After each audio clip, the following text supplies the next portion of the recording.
Hello, എല്ലാവർക്കും നമസ്കാരം. ഇന്ന് ഞാനൊരു പുതിയ വീഡിയോ ആഡ് ചെയ്യാനായിട്ട് വന്നതാണ്. ഞാൻ വേറൊന്നുമല്ല, നമ്മൾ കാപ്പാട് ബീച്ചിലാണ് ഇന്നുള്ളത്. കാപ്പാട് ബീച്ചിൽ ഇവിടെ കാലിക്കറ്റ് 2 വർഷമായിട്ടുണ്ടായിട്ട് കാപ്പാട് ബീച്ചിലേക്ക് വരാനുള്ള സാഹചര്യങ്ങളൊന്നും ഉണ്ടായിട്ടില്ല. അതുകൊണ്ട് ഞങ്ങൾ ഒരു ദിവസം വിചാരിച്ചു വന്നാൽ കാപ്പാടിലേക്ക് പോകാമെന്ന് വിചാരിച്ചു. ഇന്ന് ചരിത്രം ഉറങ്ങി കിടക്കുന്ന കാപ്പാട് ബീച്ചിലാണ് ഞങ്ങൾ. എന്നിട്ട് ചരിത്രത്തെ വിളിച്ച് എഴുന്നേൽപ്പിച്ചായിരുന്നോ എന്ന് ചോദിക്കുകയാണെങ്കിൽ ചോദിക്കണ്ട.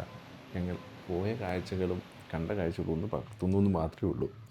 എന്നെ ട്രോളാൻ വേറെ ആരും വേണ്ട എന്ന് ആഗ്രഹിക്കുന്ന വ്യക്തിയാണ് ഞാൻ. അപ്പം ഇന്ത്യൻ ടെക്സിൻ്റെ പുതിയ വീഡിയോയിലേക്ക് സ്വാഗതം.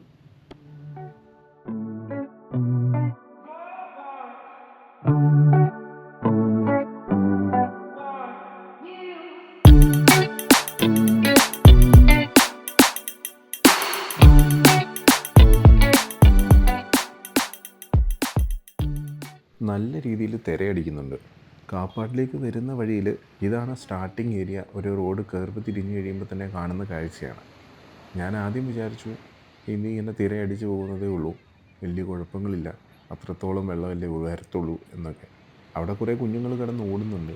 ഓട്ട മത്സരമാണെന്ന് തോന്നുന്നു, വെള്ളത്തിലിറങ്ങി കളിക്കാനായിട്ട്. പക്ഷേ ഈ കര അല്ലെങ്കിൽ ഈ കാപ്പാട് നല്ലോണം അറിയാത്തവരാണ്, അല്ലെങ്കിൽ ഈ ഒരു കടൽ തന്നെ അറിയാത്തൊരു വ്യക്തിയാണെന്നുണ്ടെങ്കിൽ അപകടങ്ങൾ സംഭവിക്കാനുള്ള ഒത്തിരിയധികം ചാൻസസ് ഉണ്ട്.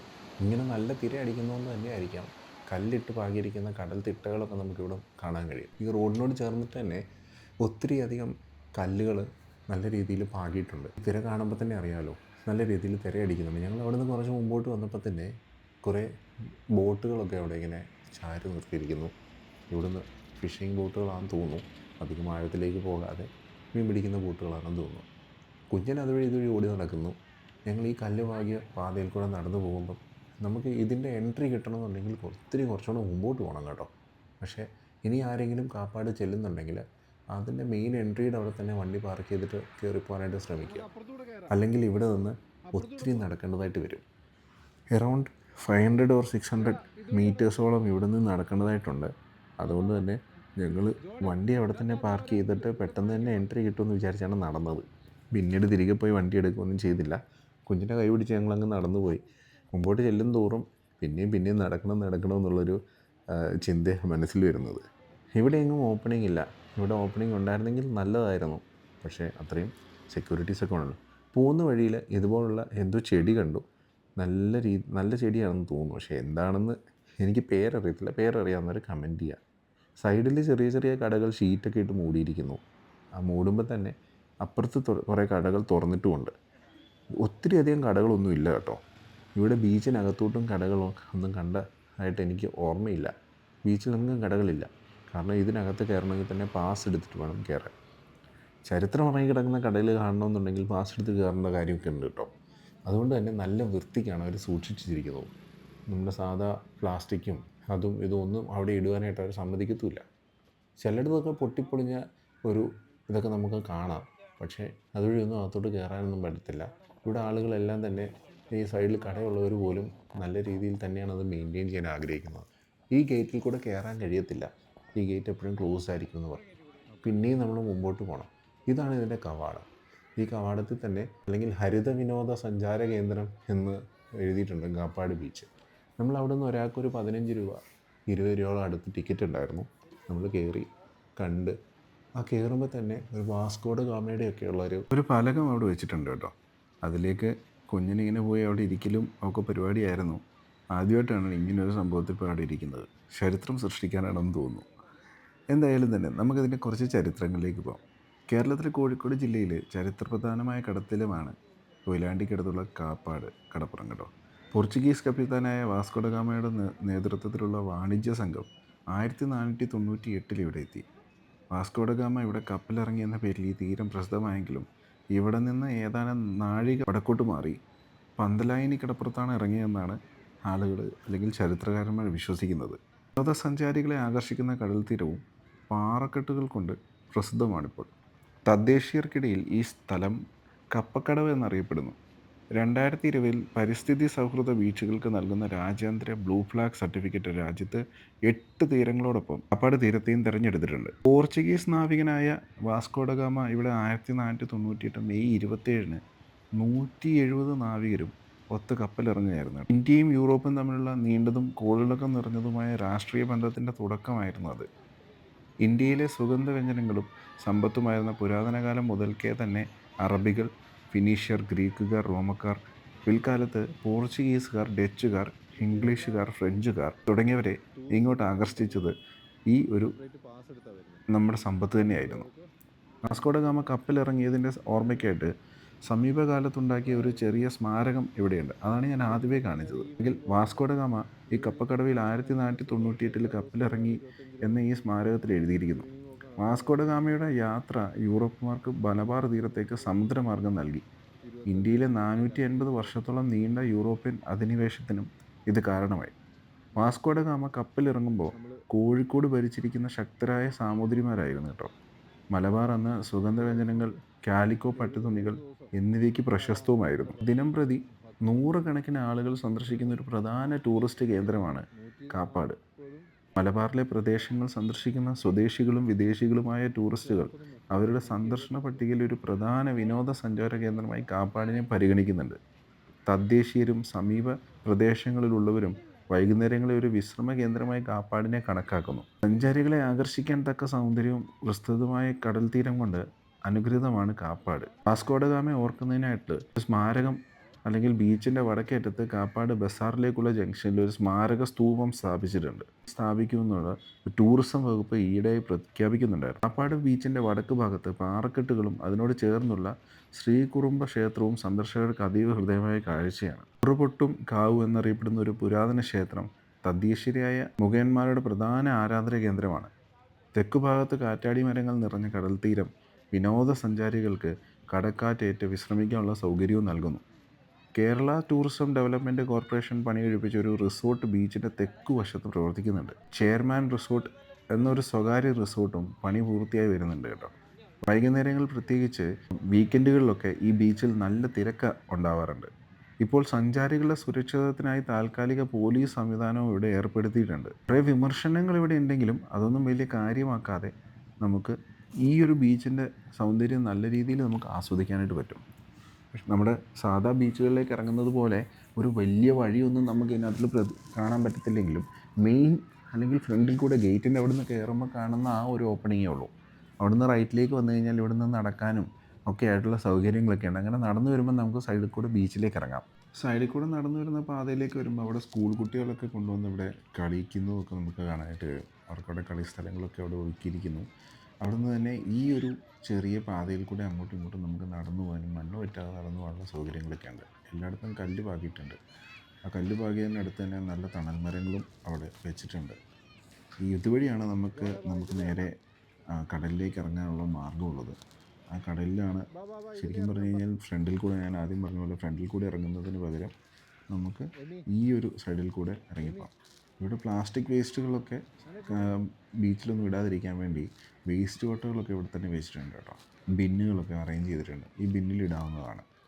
അധികം ആളനക്കം ഒന്നും ആഗ്രഹിക്കാത്തവരാണെന്നുണ്ടെങ്കിൽ ഇങ്ങനെ സൈഡിൽ കൂടെ നമുക്ക് ഇവിടെ വന്ന് ഇറങ്ങാം കേട്ടോ. പക്ഷേ സൂക്ഷിച്ചിറങ്ങണമെന്നേ ഉള്ളൂ. കാരണം പുല്ലൊക്കെ പിടിച്ച് കിടക്കുന്നത് കൊണ്ട് നമുക്കൊന്നും കാണാൻ കഴിയില്ല. നോക്കി ഇറങ്ങാം. പായലാണെന്ന് വേണം പറയാം. ഞാൻ ചോദിച്ചപ്പോൾ അത് പായൽ രൂപത്തിലുള്ള ഒന്നാണെന്ന് മാത്രമാണ് പറഞ്ഞത്. ഇവിടെ ഒരു ഡേഞ്ചർ ഏരിയ ആണ്. ഇവിടെ നല്ല ആഴമുണ്ടെന്നാണ് പറയപ്പെടുന്നത്. അതുകൊണ്ട് അങ്ങനെ അധികം ആരും അവിടെ ഇറങ്ങാറില്ല. ഞങ്ങൾ ആ ബീച്ചിൻ്റെ സൈഡിലേക്ക് വന്നിട്ട് ഇവിടെ കുറച്ച് കാഴ്ചകളൊക്കെ കണ്ട്, കാഴ്ചകൾ എന്ന് പറയാനായിട്ട് ഇവിടുത്തെ ആ ഒരു സൈലൻസും ആ തിരയുടെ ആ ഒരു ഫീലൊക്കെ ആണല്ലോ.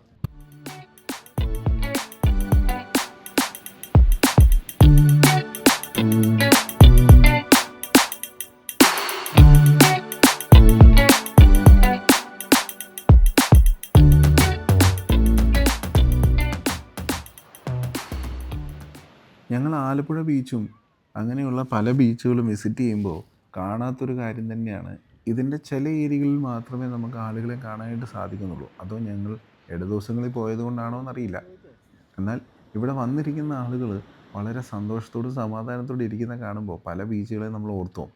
പിന്നെ ഇവിടെ പ്ലാസ്റ്റിക് അങ്ങനെയുള്ള പ്രശ്നങ്ങളൊന്നും തന്നെ നമുക്ക് കണ്ടതായിട്ട് ഓർമ്മയില്ല. ഇവിടെ പിന്നെ കൽക്കെട്ടുകളുണ്ട്. കൽക്കെട്ടുകൾ എനിക്ക് തോന്നുന്നു അത് ചിലപ്പോൾ അവിടുത്തെ ആഴം കൊണ്ടിട്ടതും തിരയധികം അടിച്ച് വരാതിരിക്കാനുള്ള ഒരു സൗകര്യങ്ങൾക്ക് വേണ്ടി ഇട്ടതായിരിക്കാം. അതല്ലെങ്കിൽ നിങ്ങൾക്ക് കമൻറ്റ് ചെയ്യാം കേട്ടോ. ഇവിടെ കുറേ കൽക്കെട്ടുകൾ ഇങ്ങനെ തന്നെ വെച്ചിട്ടുണ്ട്. പിന്നെ ബോർഡുകളുണ്ട്. ഡേഞ്ചർ ഏരിയ എന്ന് പറഞ്ഞിട്ട് ബോർഡുകളൊക്കെ വെച്ചിട്ടുണ്ട്. ഇവിടെ സൈഡിൽ തന്നെ കടകളൊക്കെ ഉണ്ട്. തിര നല്ലവണ്ണം അടിക്കുന്നുണ്ട്. നമ്മൾ നിൽക്കുന്ന സ്ഥലത്തും ആ സമയത്തുമൊക്കെ നല്ല രീതിയിൽ തിരയടിക്കുന്നുണ്ട്. പിന്നെ കുഞ്ഞുങ്ങളെയൊക്കെ ഈ തിരയിലേക്ക് പറഞ്ഞു വിടുന്ന മാതാപിതാക്കന്മാരോട് എനിക്ക് പറയാനുള്ളത് അവരുടെ സേഫ്റ്റിയും കൂടെ നിങ്ങൾ നോക്കണം കേട്ടോ. ഇവിടെ ഒരു ചെറിയ പട്ടി കിടപ്പുണ്ടായിരുന്നു. അതിൻ്റെ പുറകെ കിടന്ന് ഓടി നടക്കുമായിരുന്നു ഞങ്ങളുടെ കുഞ്ഞപ്പൻ. അത് പട്ടിയെ പോയി കെട്ടിപ്പിടിച്ച് ഉമ്മ കൊടുക്കാൻ പോയതാണ്. ഇനി എങ്ങാനും പട്ടി കയറി കടിച്ചാലോ എന്ന് വിചാരിച്ചിട്ട് വൈഫ് കുഞ്ഞിൻ്റെ പുറകെ നടക്കുകയാണ്. ഞങ്ങൾ കുറേ നേരം അവിടെ നിന്ന് നടന്നു വന്നു. പക്ഷേ ഇത് ഈ വെട്ടം ഒത്തിരി മങ്ങിയിട്ടുണ്ടെന്നറിയാം. വൈകിട്ടോട് സമയങ്ങളായി. സമയം പോയതൊന്നും അറിഞ്ഞില്ല. കാരണം ഒരറ്റം മുതൽ മറ്റേ അറ്റം വരെ കുറേ നടക്കാനുണ്ട് കേട്ടോ. 2 കൽക്കെട്ടുകൾ കഴിഞ്ഞ് മൂന്നാമതൊരു കൽക്കെട്ടിലേക്ക് തിരിക്കുമ്പോഴാണ് അവിടെ വീണ്ടും ഒരു പട്ടിയുടെ പുറകെ കുഞ്ഞനെ ഓടിയിട്ട് തിരിച്ച് ഓടി വരിക. അങ്ങനെ ഓടി വന്ന് മണ്ണിലേക്ക് വീണു. പിന്നെയും എഴുന്നേറ്റ് പിന്നെയും വീണു.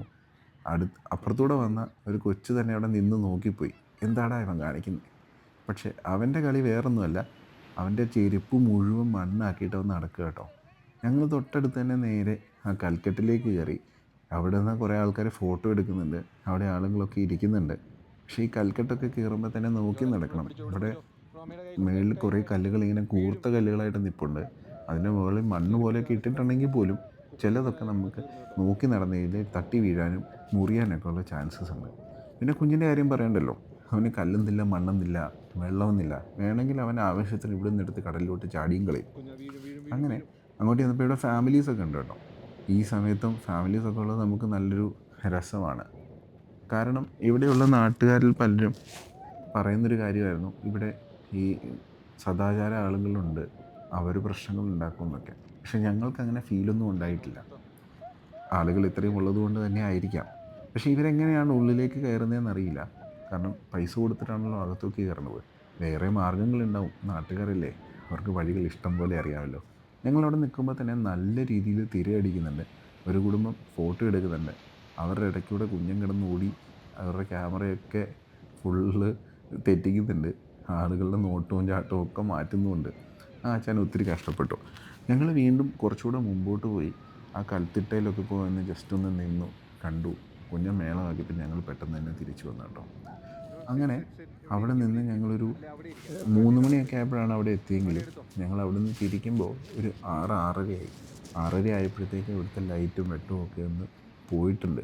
അപ്പോൾ ക്യാമറയിൽ എത്രത്തോളം കാണാൻ കഴിയുമെന്ന് അറിയില്ല. ഞങ്ങളപ്പോൾ അവിടെ നിന്ന് തന്നെ പെട്ടെന്ന് ഇറങ്ങുകയും ചെയ്തു.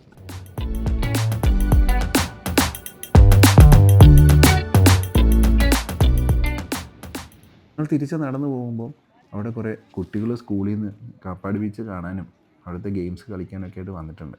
അവർ തിരിച്ച് ലൈനായിട്ട് തിരിച്ച് അവരുടെ സ്കൂളിൽ അല്ലെങ്കിൽ വീട്ടിലേക്ക് പോകാനുള്ള മാർഗ്ഗങ്ങളൊക്കെ നടക്കുകയാണ്. സാർമാർ അവരുടെ നമ്പർ എടുത്ത് കൗണ്ട് എടുത്ത് അവരെ കൊണ്ടുപോകുന്നു. ഇവിടെയൊക്കെ സൈഡിൽ വെട്ടമുണ്ട്. പക്ഷേ ചില ലൈറ്റുകളൊന്നും കത്തുന്നില്ല. അതാണ് ഇവിടുത്തെ പ്രശ്നം. ഈ ലൈറ്റൊന്നും കത്തുന്നില്ല കേട്ടോ. പക്ഷേ എന്നിരുന്നാൽ മുമ്പിലുള്ള ലൈറ്റുകളൊക്കെ കത്തുന്നുണ്ട്. എല്ലായിടത്തും ഈ ലൈറ്റുകൾ ഉണ്ടെന്നുണ്ടെങ്കിൽ ഈ ഇരുട്ടിനെ മറയ്ക്കാൻ പറ്റുമായിരുന്നു. നല്ല രീതിയിൽ ക്യാമറയിൽ പകർത്താനും പറ്റുമായിരുന്നു.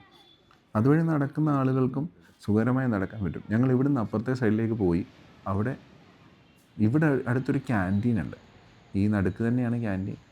ക്യാൻറ്റീൻ മാത്രമല്ല, ഇവിടെ എല്ലാം കിട്ടുമെന്നാണ് പറയുന്നത്.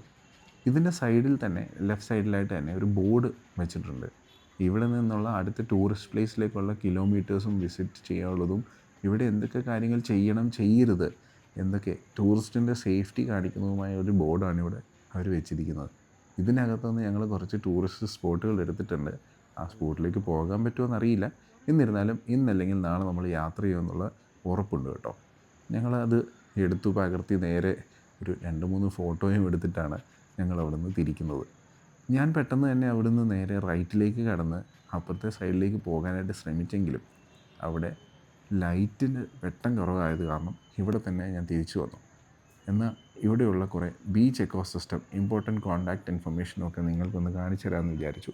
എനിക്ക് തോന്നുന്നു ഇമ്പോർട്ടൻറ്റ് കോൺടാക്റ്റ് ഇൻഫർമേഷനൊന്നും നിങ്ങൾക്ക് ഈ വീഡിയോയിൽ കാണാനായിട്ട് കഴിഞ്ഞിട്ടില്ല.